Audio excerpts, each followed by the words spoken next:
नमस्कार। पुण्य श्लोक अहिल्याबाई शो में इस वक्त फूल बरसाए जा रहे हैं। तिलक किया जा रहा है युवराज खंडेराव का। और उन फूलों की सुगंध, उनकी महक कौन महसूस कर रहा है? युवराज खंडेराव नहीं, बल्कि उनकी मंजली आई द्वारकाबाई साहेब। जी हाँ, खुश होना चाहिए। युवराज खंडेराव को 7 साल बाद आए हैं, इतना भव्य उनका स्वागत किया जा रहा है।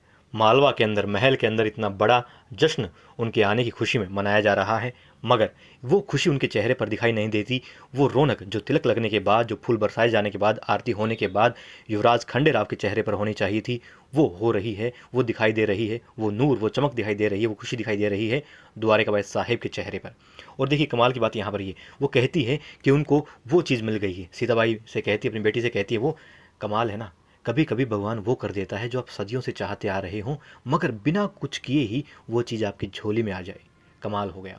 मतलब देवी अहिल्या की ये मंजली सासूबाई चाहती थी कि युवराज खंडेराव दुखी रहे और उन्हें सुख मिले, क्योंकि मालवा के उत्तराधिकारी, मालवा के राजा और मालवा की बड़ी रानी जब दुखी होंगी, तभी द्वारकाबाई साहिब जो है खुश होंगी। खैर, अब देखिए, ये बात युवराज खंडेराव क्या समझ पाएगा कि मल्हार राव होलकर सरकार इस वक्त कहाँ है? इतनी ज़रूरी काम को छोड़ करके कहाँ गए होंगे, क्यों गए होंगे, कितनी मजबूरी में गए होंगे, कितने विवश होकर के गए होंगे, और कितने अहम, कितने ज़रूरी काम के लिए गए होंगे। जबकि उनकी बड़ी पत्नी, मल्हार राव सूबेदार जी की बड़ी पत्नी और युवराज खंडेराव की माता जी ही ये बात नहीं समझ पा रही हैं। वो कहती हैं कि ऐसा भी क्या काम था कि आज वो चले गए, आज वो किसी काम के लिए बाहर चले गए। मैं जानती हूँ कि युवराज खंडेराव इस बात को कभी नहीं भूलेगा और उसे बहुत दुख रहेगा कि उसके पिताजी उनके जश्न में शामिल नहीं हुए। उनके आने की खुशी में जश्न तो कर दिया, मगर शामिल नहीं हुए। युवराज खंडेराव को बहुत दुख होगा।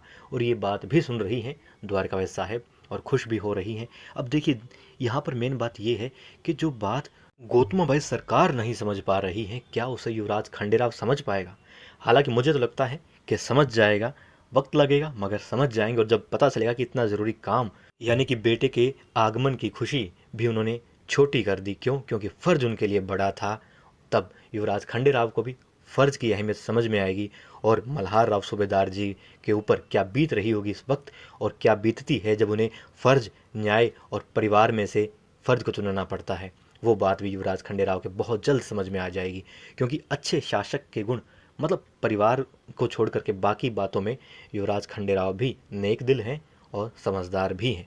सिर्फ और सिर्फ वो जहाँ बात पिता की आती है, वहाँ लापरवाह नजर आते हैं, वहाँ हमें नासमझ नजर आते हैं, वहाँ हमें खंडेराव बिल्कुल भी पसंद नहीं आते। मगर वक्त लगेगा, हमें भी अच्छे लगने लगेंगे, और इन्हें भी मल्हार राव सूबेदार जी अच्छे लगने लगेंगे, सच्चे लगने लगेंगे। और ये बात कि आज क्यों गए हैं सूबेदार जी, ये बात द्वारकाबाई साहिब और गौतमबाई साहिब से पहले युवराज खंडेराव समझ जाएंगे।